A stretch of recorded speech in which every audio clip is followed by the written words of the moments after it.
Esther, unang kabanata. Nangyari nga sa mga kaarawan ni Assuero.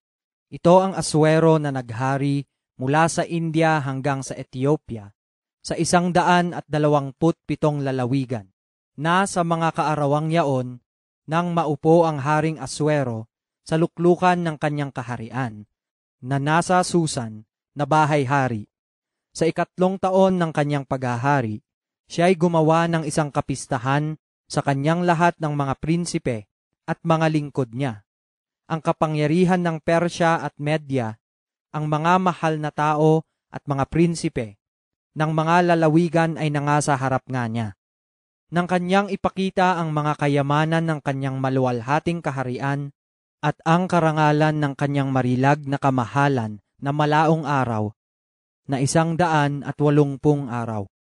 At nang maganap ang mga kaarawang ito, ang hari ay nagdaos ng isang kapistahan sa buong bayan na nangasa Susan na bahay-hari sa mataas at gayon din sa mababa, na 7 araw sa looban ng halamanan ng bahay ng hari, na may tabing na kayong puti, berde at bughaw, na naiipit ng mga panaling mainam na lino, at ng kulay ube sa mga singsing na pilak at mga haliging marmol, na ang mga hiligan ay ginto at pilak, sa isang lapag na mapula at maputi at madilaw at maitim na marmol.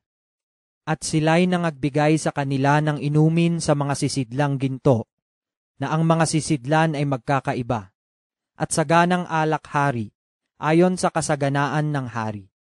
At ang paginom ay ayon sa kautusan, walang pagpilit, sapagkat gayon ibinilin ng hari sa lahat na pinuno ng kanyang bahay, na kanilang gawin ayon sa kalooban ng bawat isa. Si Vasti na reyna naman ay nagdaos ng kapistahan sa mga babae sa bahay-hari na ukol sa Haring Assuero.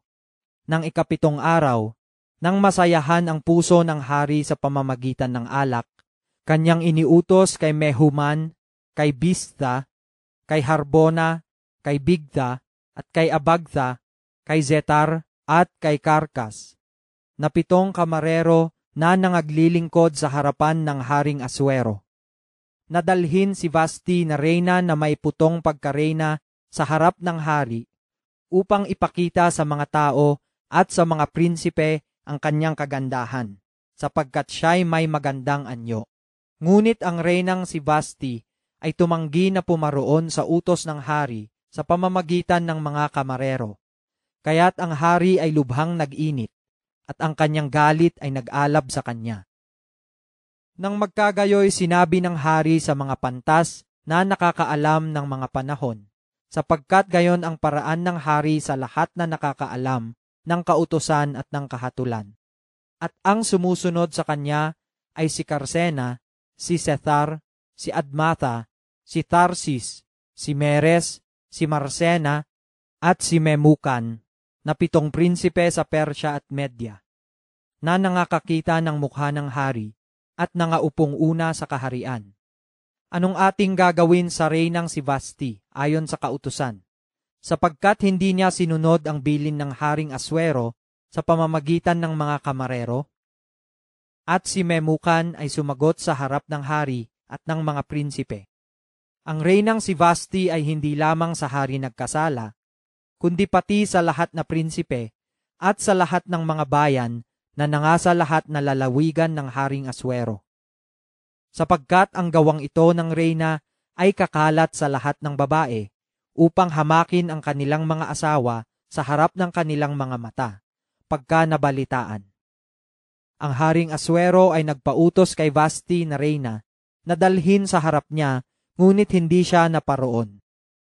At sa araw na ito ay lahat na asawa ng mga prinsipe sa Persya at Media na nangakabalita ng gawang ito ng reyna ay mangagsasabi ng gayon sa lahat na prinsipe ng hari, na anupat kasasanghian ng maraming pagkahamak at pagkapuot. Kung kalulugdan ng hari, maglabas ng utos hari sa ganang hari, at isulat sa mga kautusan ng mga taga-Persya at mga Medo, upang huwag mabago na si Vasti ay huwag nang pumaroon sa harap ng Haring Assuero, at ibigay ng hari ang kanyang kalagayang reyna sa iba na maigi kaysa kanya. At pagka ang pasya ng hari na kanyang isasagawa ay mahahayag sa lahat niyang kaharian, sapagkat dakila, lahat ng babae ay mangagbibigay sa kanilang mga asawa ng karangalan, sa mataas at gayon din sa mababa. At ang sabi ay nakalugod sa hari at sa mga prinsipe, at ginawa ng hari ang ayon sa salita ni Memucan. Sapagkat siya'y nagpadala ng mga sulat sa lahat ng mga lalawigan ng hari, sa bawat lalawigan, ayon sa sulat noon, at sa bawat bayan, ayon sa kanilang wika, na ang bawat lalaki ay magpupuno sa kanyang sariling bahay at mahahayag ayon sa wika ng kanyang bayan. Ikalawang kabanata. Pagkatapos ng mga bagay na ito, nang mapayapa ang pag-iinit ng Haring Aswero, kanyang inalaala si Vashti, at kung ano ang kanyang ginawa, at kung ano ang ipinasya laban sa kanya. Nang magkagayoy, sinabi ng mga lingkod ng hari na nagsisipaglingkod sa kanya, ihanap ng magagandang batang dalaga ang hari. At maghalal ang hari ng mga pinuno sa lahat ng mga lalawigan ng kanyang kaharian, upang kanilang mapisan ang lahat na magandang batang dalaga sa Susan na bahay-hari, sa bahay ng mga babae, sa pamamahala ni Hegay, na kamarero ng hari, na tagapag-ingat ng mga babae, at ibigay sa kanila ang kanilang mga bagay na kailangan sa paglilinis. At ang dalaga na kalugdan ng hari ay maging reyna na kahalili ni Vashti. At ang bagay ay nakalugod sa hari at ginawa niyang gayon. May isang Hudyo sa Susan na bahay-hari na ang pangalay Mardokeo, na anak ni Jair, na anak ni Simi, na anak ni Sis na Benhamita, na nadala mula sa Jerusalem na kasama ng mga bihag na nangagdalang kasama ni Jeconias na hari sa Huda, na dinala ni Nabucodonosor na hari sa Babylonia. At pinalaki niya si Hadasa sa makatwid bagay si Esther, na anak na babae ng kanyang amain, sapagkat siya'y wala kahit ama o inaman. At ang dalaga ay maganda at may mabuting anyo. At nang mamatay ang kanyang ama't ina, inari siya ni Mardokeo na parang tunay na anak. Sa gayoy, nangyari ng mabalitaan ng utos ng hari at ang kanyang pasya, at nang napipisan ang maraming dalaga sa Susan na bahay-hari sa pamamahala ni Hegay, na si Esther ay dinala sa bahay ng hari sa pamamahala ni Hegay, na tagapag-ingat sa mga babae. At ang dalaga ay nakalugod sa kanya, at nilingap niya at nagbigay siyang madali sa kanya ng mga bagay na ukol sa paglilinis, pati ng mga bahagi niya, at ng 7 dalaga na marapat na ibigay sa kanya, na mula sa bahay ng hari. At inilipat niya siya at ang kanyang mga dalaga sa pinakamabuting dako ng bahay ng mga babae. Hindi ipinakilala ni Esther ang kanyang bayan o ang kanyang kamag-anakan man, sapagkat ibinilin sa kanya ni Mardokeo na huwag niyang ipakilala. At si Mardokeo ay lumakad araw-araw sa harap ng looban ng bahay ng mga babae, upang maalaman kung anong ginagawa ni Esther at kung ano ang mangyayari sa kanya. Nang sumapit nga ang paghahali-halili ng bawat dalaga na pasukin ang Haring Aswero, pagkatapos na magawa sa kanya ang ayon sa kautusan sa mga babae na 12 buwan, sapagkat ganito nagaganap ang mga araw ng kanilang paglilinis. Sa makatwid bagay 6 na buwan na may langis na mira, at 6 na buwan na may mainam na pabango, at ng mga bagay na ukol sa paglilinis ng mga babae. Sa ganito ngang paraan na paroroon ang dalaga sa hari, na anumang kanyang naasain ay ibinibigay sa kanya upang yumaong kasama niya na mula sa bahay ng mga babae hanggang sa bahay ng hari.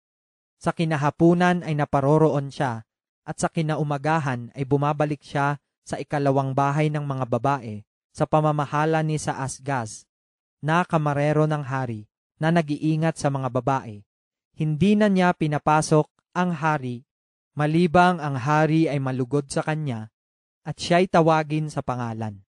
Nang sumapit ang paghalilinga ni Esther, na anak ni Abihail, na amain ni Mardukeo, na umaring anak kay Esther, upang pasukin ng hari. Wala siyang tinamong anuman, kundi ang ibinigay ni Hegay na kamarero ng hari, na tagapag-ingat sa mga babae. At si Esther ay nilingap ng lahat na nakakita sa kanya. Sa gayoy, dinala si Esther sa Haring Asuero sa loob ng kanyang bahay-hari, ng 10 buwan na siyang buwan ng Tebet, ng 7 taon ng kanyang paghahari. At sininta ng hari si Esther ng higit kaysa lahat na babae. At siya'y nilingap at minahal na higit kaysa lahat na dalaga, na anupat kanyang ipinutong ang putong na pagkareyna sa kanyang ulo, at ginawa siyang reyna na kahalili ni Vasti.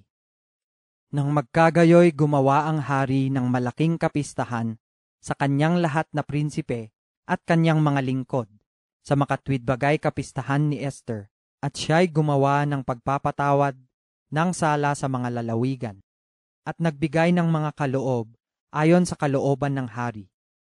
At nang mapisan na ikalawa ang mga dalaga, naupo nga si Mardukeo sa pintuang daan ng hari. Hindi pa ipinakikilala ni Esther ang kanyang kamag-anakan o ang kanyang bayan man, gaya ng ibinilin sa kanya ni Mardukeo, sapagkat ginawa ni Esther ang utos ni Mardukeo na gaya ng siya'y palakihing kasama niya. Sa mga araw na yaon, samantalang nauupo si Mardukeo sa pintuang daan ng hari, 2 sa kamarero ng hari, si Bigtan at si Teres, na nangag-iingat ng pintuan, ay nangapuot at nangag-aakalang buhatan ng kamay ang Haring Asuero. At ang bagay ay naalaman ni Mardukeo na siyang nagturo kay Esther na reyna, at sinaysay ni Esther sa hari sa pangalan ni Mardukeo. At nang siyasatin ang bagay at masumpungang gayon, sila'y kapwa binigti sa punong kahoy, at nasulat sa aklat ng mga alaala sa harap ng hari. 3 Kabanata. Pagkatapos ng mga bagay na ito, ay dinakila ng Haring Asuero si Aman, na anak ni Amedatha na Agageo, at pinataas siya, at inilagay ang kanyang upuan na mataas kaysa lahat na prinsipe na kasama niya, at lahat ng mga lingkod ng hari na nangasa pintuang daan ng hari ay nagsiyukod at nagsigalang kay Aman, sapagkat iniutos na gayon ng hari tungkol sa kanya. Ngunit si Mardukeo ay hindi yumukod o gumalang man sa kanya. Nang magkagayoy, sinabi ng mga lingkod ng hari na nangasa pintuang daan ng hari kay Mardukeo, "Bakit mo sinasalangsang ang utos ng hari?" Nangyari nga, nang sila'y mangagsalita araw-araw sa kanya, at hindi niya dinggin sila, na kanilang sinaysay kay Aman, upang makita kung mangyayari ang bagay ni Mardukeo, sapagkat sinaysay niya sa kanila na siya'y Hudyo. At nang makita ni Aman na si Mardukeo ay hindi yumuyukod o gumagalang man sa kanya, napuspos nga ng pagkapuot si Aman. Ngunit inakala niyang walang kabuluhan na pagbuhatan ng kamay si Mardukeo na mag-isa, sapagkat ipinakilala nila sa kanya ang bayan ni Mardukeo. Kaya't inisip ni Aman na lipulin ang lahat na Hudyo na nangasa buong kaharian ni Asuero, sa makatwidbagay ang bayan ni Mardukeo. Nang unang buwan na siyang buwan ng Nisan, ng 12 taon ng Haring Asuero, kanilang pinagsapalaran nga ang pur sa harap ni Aman sa araw-araw. At sa buwan-buwan hanggang sa 12 buwan na siyang buwan ng Adar. At sinabi ni Aman sa Haring Asuero, "May isang bayang nakakalat at nakasabog sa gitna ng mga bayan sa lahat ng mga lalawigan ng iyong kaharian, at ang kanilang kautusan ay kaiba sa bawat bayan, na hindi man lamang iniingatan nila ang mga kautusan ng hari, kaya't hindi mapakinabang sa hari na sila'y tiisin. Kung kalugdan ng hari, masulat na sila'y lipulin. At ako'y magbabayad ng 10,000 talentong pilak sa mga kamay niyaong mga may katungkulan sa mga gawain ng hari, upang dalhin sa mga ingatang yaman ng hari." Nang magkagayoy, hinubad ng hari ang kanyang singsing sa kanyang kamay, at ibinigay kay Aman na anak ni Amedatha na Agageo na kaaway ng mga Hudyo. At sinabi ng hari kay Aman, ang pilak ay nabigay sa iyo at gayon din ang bayan upang gawin mo sa mga yaon kung ano ang inaakala mong mabuti. Nang magkagayoy, tinawag ang mga kalihim ng hari sa unang buwan ng 13 araw ni yaon. At nangasulat ayon sa lahat na iniutos ni Aman sa mga satrapa ng hari, at sa mga tagapamahala na nanga sa bawat lalawigan, at sa mga prinsipe ng bawat bayan, sa bawat lalawigan ayon sa sulat ni yaon, at sa bawat bayan ayon sa kanilang wika, sa pangalan ng Haring Aswero na sulat, at tinatakan ng singsing ng hari. At nagpadala ng mga sulat sa pamamagitan ng mga sugo sa lahat ng mga lalawigan ng hari, upang ipahamak, upang patayin, at upang lipulin ang lahat na Hudyo, ang bata at gayon din ang matanda, ang mga bata at ang mga babaeng sa isang araw, sa makatwid bagay sa 13 araw ng 12 buwan na siyang buwan ng Adar, at upang kumuha ng samsam sa kanila na pinakahuli. Isang salin ng sulat ay ibigay sa bawat lalawigan upang ang pasya ay mahayag sa lahat na bayan na sila'y magsihanda sa araw na yaon. Ang mga sugo ay nagsilabas na madalian sa utos ng hari, at ang pasya ay natanyag sa Susan na bahay-hari. At ang hari at si Aman ay naupo upang uminom, ngunit ang bayan ng Susan ay natitigilan. Ikaapat na kabanata. Nang maalaman nga ni Mardokeo ang lahat na nagawa, hinapak ni Mardokeo ang kanyang suot, at nanamit ng kayong magaspang na may mga abo, at lumabas sa gitna ng bayan, at humiyaw ng malakas at kalagim-lagim na hiyaw. At siya'y naparoon hanggang sa harap ng pintuang daan ng hari, sapagkat walang makapapasok sa loob ng pintuang daan ng hari na nakapanamit ng magaspang na kayo. At sa bawat lalawigan na kinararatingan ng utos ng hari at ng kanyang pasya, ay nagkaroon ng malakas na panangisan sa gitna ng mga Hudyo, at ng pag-aayuno, at ng iyakan, at ng taghuyan, at marami ay nagsipanamit ng kayong magaspang at mga abo. At ang mga dalaga ni Esther at ang kanyang mga kamarero ay nagsiparoon, at isinaysay sa kanya, at ang reyna ay namanglaw na mainam. At siya'y nagpadala ng bihisan upang isuot ni Mardokeo, at upang hubarin ang kanyang kayong magaspang, ngunit hindi niya tinanggap. Nang magkagayoy, tinawag ni Esther si Atak, na isa sa mga kamarero ng hari, na siya niyang inihalal na mag-ingat sa kanya, at binilinan niyang pumaroon kay Mardokeo, upang maalaman kung ano yaon at kung bakit gayon. Sa gayoy, nilabas nga ni Atak si Mardokeo sa luwal na dako ng bayan na nasa harap ng pintuang daan ng hari, at isinaysay sa kanya ni Mardokeo ang lahat na nangyari sa kanya, at ang lubos na kabilangan ng salapi na ipinangako ni Aman na ibayad sa mga ingatang yaman ng hari hinggil sa mga Hudyo upang lipulin sila. Binigyan din niya siya ng salin ng pasya na natanyag sa Susan upang lipulin sila, upang ipakilala kay Esther at ipahayag sa kanya, at upang ibilin sa kanya na siya'y paroon sa hari upang mamanhik sa kanya, at upang hingin sa kanya dahil sa kanyang bayan. At si Atak ay naparoon at isinaysay kay Esther ang mga salita ni Mardokeo. Nang magkagayoy, nagsalita si Esther kay Atak at nagpasabi kay Mardokeo na sinasabi, lahat ng lingkod ng hari at ang bayan ng mga lalawigan ng hari ay nangakakaalam na sino man maging lalaki o babae na paroroon sa hari sa pinakaloob na looban na hindi tinatawag, may isang kautusan sa kanya na siya'y patayin, liban niyaong paglawitan ng hari ng gintong setro upang siya'y mabuhay. Ngunit hindi ako tinawag na paroon sa hari ng 30 araw na ito.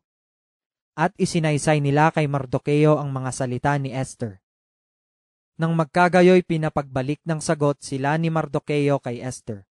Huwag mong isipin sa iyong sarili na ikaw ay makatatanan sa bahay ng hari nang higit kaysa lahat ng mga Hudyo. Sapagkat kung ikaw ay lubos na tumahimik sa panahong ito, ay magtataglay nga ng katiwasayan at kaligtasan ang mga Hudyo sa ibang dako. Ngunit ikaw at ang sangbahayan ng iyong magulang ay mapapahamak. At sinong nakakaalam na kung kaya ka pinasapit sa kaharian ay dahil sa bagay na ito? Nang magkagayoy, nagpabalik ng sagot si Esther kay Mardukeo.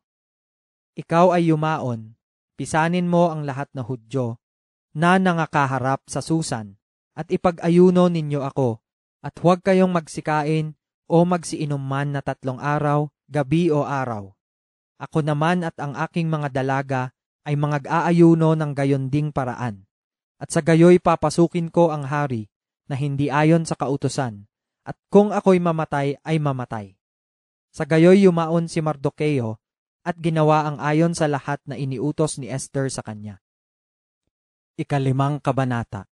Nangyari nga ng 4 araw na nagsuot si Esther ng kanyang bihisang pagkareyna at tumayo sa pinakaloob ng bahay ng hari, sa tapat ng bahay-hari, at ang hari ay naupo sa kanyang luklukang hari sa bahay-hari, sa tapat ng pasukan sa bahay.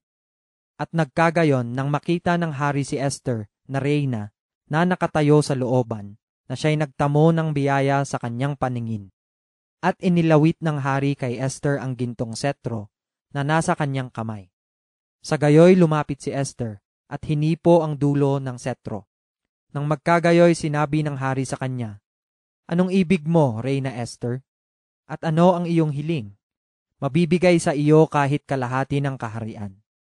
At sinabi ni Esther, "Kung inaakalang mabuti ng hari, pumaroon sa araw na ito ang hari at si Aman sa pigingan na aking inihanda sa kanya." Nang magkagayoy sinabi ng hari, papagmadaliin si Aman upang magawa ang gaya ng sinabi ni Esther. Sa gayoy naparoon ang hari at si Aman sa pigingan na inihanda ni Esther. At sinabi ng hari kay Esther sa pigingan ng alak, "Ano ang iyong hingi? At ipagkakaloob sa iyo, at ano ang iyong hiling? Kahit kalahati ng kaharian ay ipagkakaloob." Nang magkagayoy sumagot si Esther at nagsabi, "Ang aking hingi at ang aking hiling ay ito. Kung ako'y nakasumpong ng biyaya sa paningin ng hari, at kung kalugdan ng hari na ipagkaloob ang aking hingi, at gawin ang aking hiling, na pumaroon ang hari at si Aman sa pigingan na aking ihahanda sa kanila, at aking gagawin bukas na gaya ng sinabi ng hari." Nang magkagayoy lumabas si Aman sa araw na yaon, nagalak at may masayang puso. Ngunit nang makita ni Aman si Mardukeo sa pintuang daan ng hari na hindi siya tumayo o kumilos man sa kanya, siya'y napuno ng pagkapuot laban kay Mardukeo. Gayon may nagpigil si Aman sa kanyang sarili at umuwi sa bahay, at siya'y nagsugo at tinipon ang kanyang mga kaibigan at si Zeres na kanyang asawa. At isinaysay ni Aman sa kanila ang kaluwalhatian ng kanyang mga kayamanan, at ang karamihan ng kanyang mga anak, at lahat ng bagay na ipinagkaloob ng hari sa kanya, at kung paanong siya'y nataas ng higit kaysa mga prinsipe at mga lingkod ng hari. Sinabi ni Aman, bukod dito, "Oo, si Esther na reyna ay hindi nagpasok ng sinuman na kasama ng hari sa pigingan na kanyang inihanda, kundi ako lamang. At kinabukasan naman ay inanyayahan niya ako na kasama ng hari. Gayunmay ang lahat ng ito'y walang kabuluhan sa akin, habang aking nakikita si Mardukeo na Hudyo na nakaupo sa pintuang daan ng hari." Nang magkagayoy sinabi ni Zeres na kanyang asawa at ng lahat niyang kaibigan sa kanya, "Magpagawa ka ng isang bibitayan na may 50 siko ang taas, at sa kinaumagahan ay salitain mo sa hari na bitayin doon si Mardukeo. Kung magkagayoy yumaon kang masaya na kasama ng hari sa pigingan." At ang bagay ay nakalugod kay Aman, at kanyang ipinagawa ang bibitayan. 6 na kabanata. Nang gabing yaon ay hindi makatulog ang hari, at kanyang iniutos na dalhin ang aklat ng mga alaala ng mga gawa, at mga binasa sa harap ng hari. At nasumpungang nakasulat na si Mardukeo ay nagsaysay tungkol kay Bigtana at kay Teres, 2 sa mga kamarero ng hari, na nangag-ingat ng pintuan, na nangag-isip magbuhat ng kamay sa Haring Aswero. At sinabi ng hari, "Anong karangalan at kamahalan ang nagawa kay Mardukeo sa bagay na ito?" Nang magkagayoy sinabi ng mga lingkod ng hari na nagsisipaglingkod sa kanya, walang anumang nagawa sa kanya. At sinabi ng hari, sino ang nasa looban? Si Aman nga ay pumasok sa looban ng bahay ng hari, upang magsalita sa hari na bitayin si Mardukeo sa bibitayan na inihanda niya sa kanya. At ang mga lingkod ng hari ay nagsabi sa kanya, narito, si Aman ay nakatayo sa looban, at sinabi ng hari, papasukin siya. Sa gayoy pumasok si Aman, at ang hari ay nagsabi sa kanya, anong gagawin sa lalaki na kinalulugdang parangalin ng hari?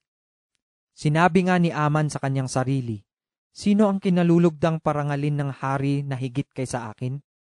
At sinabi ni Aman sa hari, sa lalaki na kinalulugdang parangalin ng hari, ay dalhan ng damit hari na isinusuot ng hari at ng kabayo na sinasakyan ng hari at putungan sa ulo ng putong na hari. At ang bihisan at ang kabayo ay mabigay sa kamay ng isa sa pinakamahal na prinsipe ng hari, upang bihisang gayon ang lalaki na kinalulugdang parangalin ng hari, at pasakayin siya sa kabayo sa lansangan ng bayan, at itanyag sa unahan niya. Ganito ang gagawin sa lalaki na kinalulugdang parangalin ng hari. Nang magkagayoy sinabi ng hari kay Aman, ikaw ay magmadali, at kunin mo ang bihisan at ang kabayo, gaya ng iyong sinabi, at gawin mong gayon kay Mardukeo na Hudyo na nauupo sa pintuang daan ng hari. Huwag magkulang ang anumang bagay sa lahat na iyong sinalita.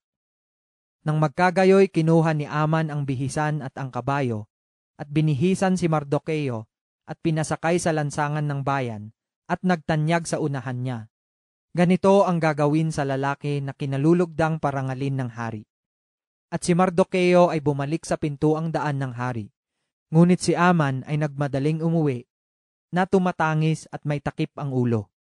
At isinaysay ni Aman kay Zeres na kanyang asawa at sa lahat niyang mga kaibigan ang bawat bagay na nangyari sa kanya. Nang magkagayoy sinabi ng kanyang mga pantas na lalaki at ni Zeres na kanyang asawa sa kanya, kung si Mardukeo na iyong pinasimulang kinahulugan sa harap ay sa binhi ng mga Hudyo, hindi ka mananaig laban sa kanya, kundi ikaw ay walang pagsalang mahuhulog sa harap niya. Samantalang sila'y nakikipagsalitaan pa sa kanya, dumating ang mga kamarero ng hari at nagmadaling dinala si Aman sa pigingan na inihanda ni Esther. Ikapitong kabanata. Sa gayoy naparoon ang hari at si Aman sa pigingan na kasama ni Esther na reyna. At sinabi uli ng hari kay Esther ng ikalawang araw sa pigingan ng alak, ano ang iyong hingi, Reyna Esther? At ibibigay sa iyo. At ano ang iyong hiling? Kahit kalahati ng kaharian ay ipagkakaloob. Nang magkagayoy sumagot at nagsabi si Esther na reyna, kung ako'y nakasumpong ng biyaya sa iyong paningin o hari, at kung kalugdan ng hari, ipagkaloob sa akin ng aking buhay, sa aking hingi at ang aking bayan sa aking hiling. Sapagkat kami ay naipagbili, ako at ang aking bayan upang ipahamak, upang patayin, at upang lipulin. Ngunit kung kami ay naipagbili na mga pinakaaliping lalaki at babae, ako'y tumahimik bagaman hindi mababayaran ng kaaway ang bagabag sa hari. Nang magkagayoy nagsalita ang Haring Aswero, at nagsabi kay Esther na reyna, sino siya at saan nandoon siya na nangangahas magbanta na gumawa ng gayon? At sinabi ni Esther, ang isang kaaway at kaalit, itong masamang si Aman. Nang magkagayoy natakot si Aman sa harap ng hari at ng reyna. At ang hari ay tumindig sa pigingan ng alak sa kanyang pagkapuot at pumasok sa halamanan ng bahay-hari. At si Aman ay tumayo upang ipamanhik ang kanyang buhay kay Esther na reyna, sapagkat nakita niya na may kasamaang ipinasya laban sa kanya ang hari. Nang magkagayoy bumalik ang hari na mula sa halamanan ng bahay-hari hanggang sa pigingan ng alak, at si Aman ay sumubsob sa hiligan na kinaroroonan ni Esther. Nang magkagayoy sinabi ng hari, kanya bang dadahasin ang reyna sa harap ko sa bahay? Pagkabigkas ng salita sa bibig ng hari, ay kanilang tinakpan ang mukha ni Aman. Nang magkagayoy sinabi ni Harbona, na isa sa kamarero na nasa harap ng hari, narito naman, ang bibitayan na may 50 siko ang taas, na ginawa ni Aman ukol kay Mardukeo na siyang nagsalita sa ikabubuti ng hari, ay nakatayo sa bahay ni Aman. At sinabi ng hari, bitayin siya roon.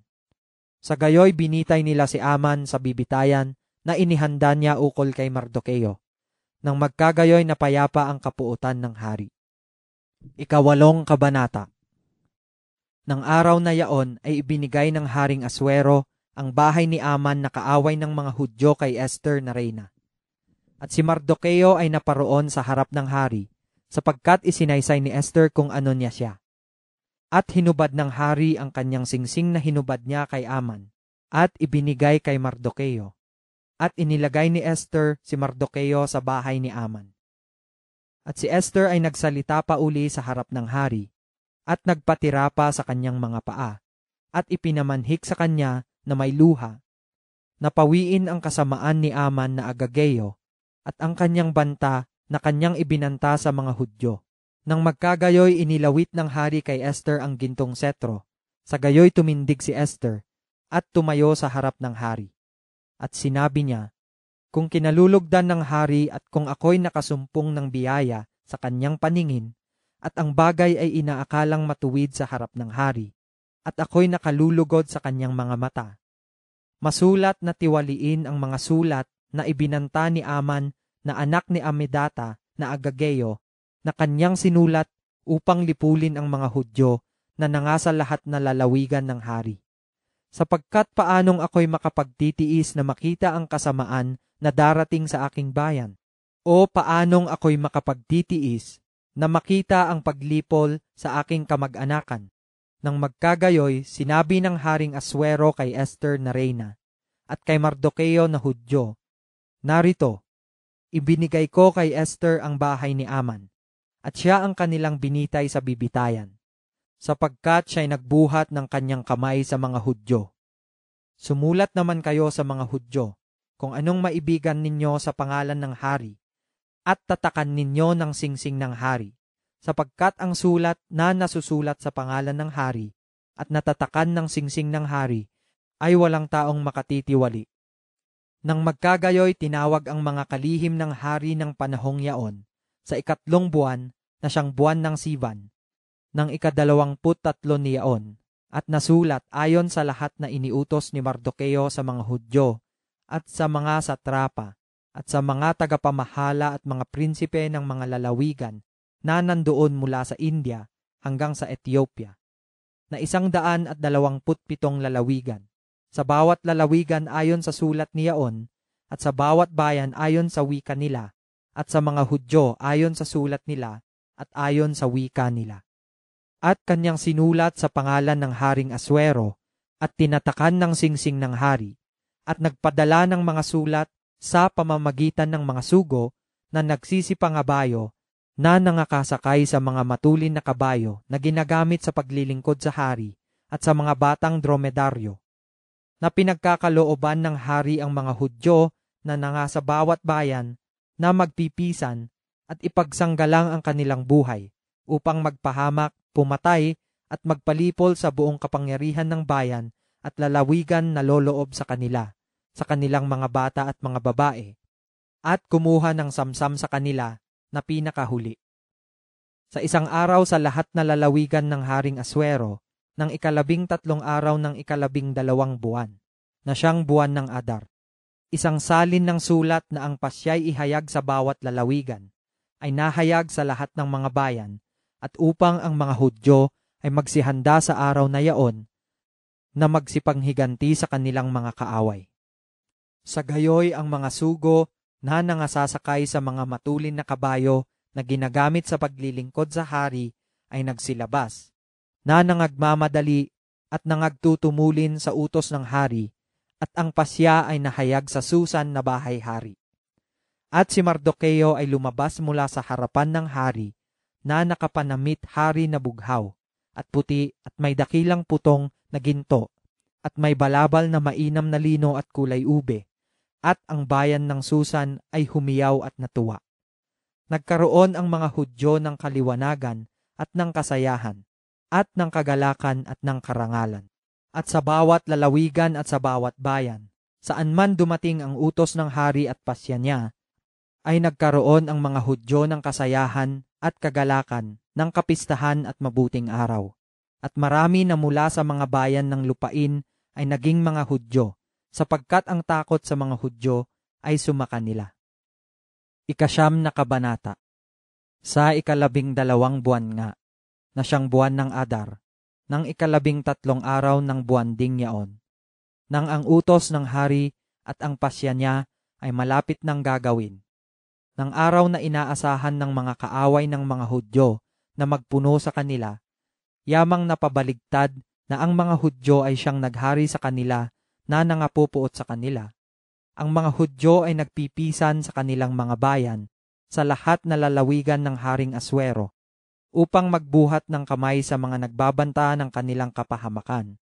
At walang makatayo sa kanila, sapagkat ang takot sa kanila ay nahulog sa lahat ng mga bayan, at lahat ng mga prinsipe sa mga lalawigan, at ang mga satrapa, at ang mga tagapamahala, at ang mga nagsisigawa ng gawain ng hari, ay nagsitulong sa mga Hudyo, sapagkat ang takot kay Mardokeo ay sumakanila.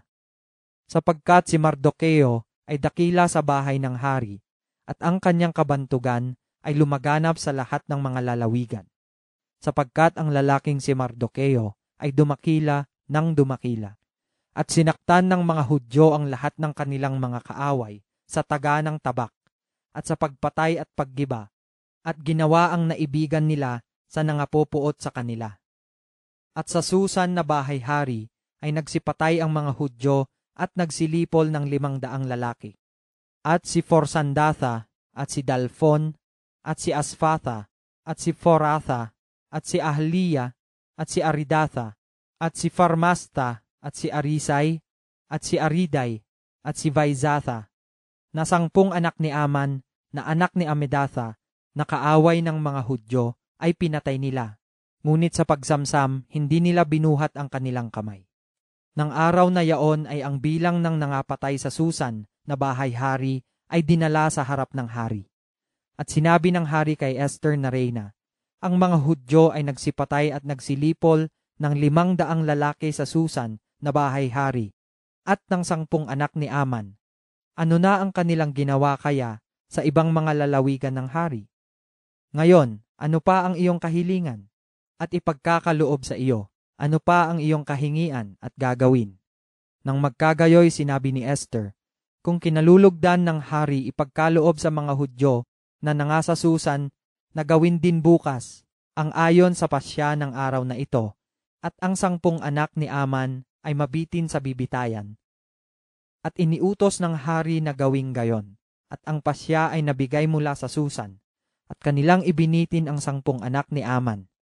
At ang mga Hudyo na nangasa Susan ay nagpipisan ng 14 na araw din ng buwan ng Adar. At nagsipatay ng 300 lalaki sa Susan, ngunit sa pagsamsam ay hindi sila nangagbuhat ng kanilang kamay.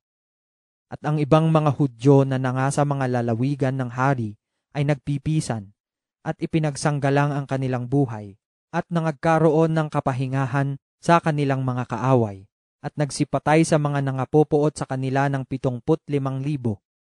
Ngunit sa pagsamsam ay hindi nila binuhat ang kanilang kamay. Ito'y nagawa ng 13 araw ng buwan ng Adar. At ng 14 na araw ng buwang Dingyaon ay nangagpahinga sila at ginawang araw ng pistahan at kasayahan. Ngunit ang mga Hudyo na nangasa Susan ay nagpipisan ng 13 araw niyaon. At ng 14 niyaon at ng 15 araw ng buwan Dingyaon ay nangagpahinga sila at ginawang araw ng kapistahan at kasayahan. Kaya't ang mga Hudyo sa mga nayon na nagsisitahan sa mga bayan na hindi nangakukutaan, ginagawa ang 14 na araw ng buwan ng Adar na araw ng kasayahan at pistahan, at mabuting araw at ng padalahan ng mga bahagi ng isa't isa. At sinulat ni Mardokeo ang mga bagay na ito, at nagpadala ng mga sulat sa lahat ng Hudyo na nangasa lahat na lalawigan ng Haring Aswero sa malapit at gayon din sa malayo, upang ipagbilin sa kanila na kanilang ipangilin ang 14 na araw ng buwan ng Adar at ang 15 niyaon taon-taon. na mga pinakaaraw na ipinagkaroon ng kapahingahan ng mga Hudyo sa kanilang mga kaaway, at buwan ng ikinapaging kasayahan ng kapanglawan, at ikinapaging mabuting araw ng pagtangis, upang kanilang gawing mga araw ng pistahan at kasayahan, at ng pagpapadalahan ng mga bahagi ng isa't isa, at ng mga kaloob sa mga dukha. At pinagkasunduan ng mga Hudyo na gawin ang gaya ng kanilang pinasimulan, at ang isinulat ni Mardukeo sa kanila, sapagkat si Aman na anak ni Amedatha na Agageo, na kaaway ng lahat na Hudyo, ay nagbanta laban sa mga Hudyo upang lipulin sila, at pinagsapalaran nga ang Pur upang patayin at upang lipulin sila. Ngunit nang dumating sa harap ng hari ang bagay, ay kanyang iniutos sa pamamagitan ng mga sulat na ang kanyang masamang banta na kanyang ibinanta laban sa mga Hudyo ay mauwi sa kanyang sariling ulo, at siya at ang kanyang mga anak ay mabitay sa bibitayan. Kaya't kanilang tinawag ang mga araw na ito na Purim, ayon sa pangalan ng Pur. Kaya't dahil sa lahat na salita ng sulat na ito, at nang kanilang nakita tungkol sa bagay na ito, at nang dumating sa kanila, ang mga Hudyo ay nangagpasya at nagsipangako sa kanilang sarili at sa kanilang binhi at sa lahat ng yaon na nagpipisan sa kanila, na anupat huwag magkulang, na kanilang ipangingilin ang 2 araw na ito ayon sa sulat ni Yaon at ayon sa takdang panahon ni Yaon taon-taon. At ang mga araw na ito ay aalalahanin at ipangingilin sa buong panahon na bawat angkan ng bawat lalawigan at ng bawat bayan. At ang mga araw na ito ng Purim ay hindi lilipas sa mga Hudyo, o ang alaalaman sa mga yaon ay lilipas sa kanilang binhi. Nang magkagayoy, si Esther na reyna na anak ni Abihail at si Mardukeo na Hudyo sumulat ng buong kapamahalaan upang pagtibayin ang 2 sulat na ito ng Purim.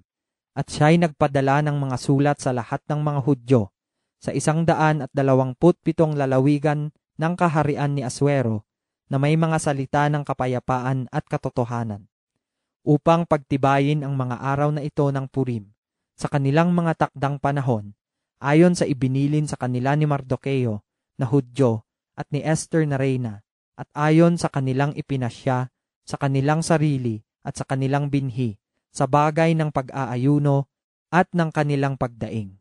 At pinagtibay ng utos ni Esther ang mga bagay na ito ng Purim, at nasulat sa aklat. 10 kabanata.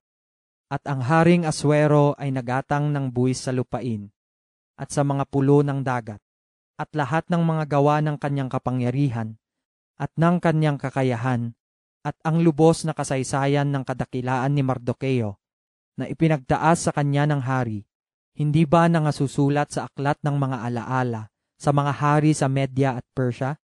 Sapagkat si Mardukeo na Hudyo ay pangalawa ng Haring Aswero at dakila sa gitna ng mga Hudyo, at kinalulugdan ng karamihan ng kanyang mga kapatid na humahanap ng ikabubuti ng kanyang bayan at nagsasalita ng kapayapaan sa kanyang buong lahi.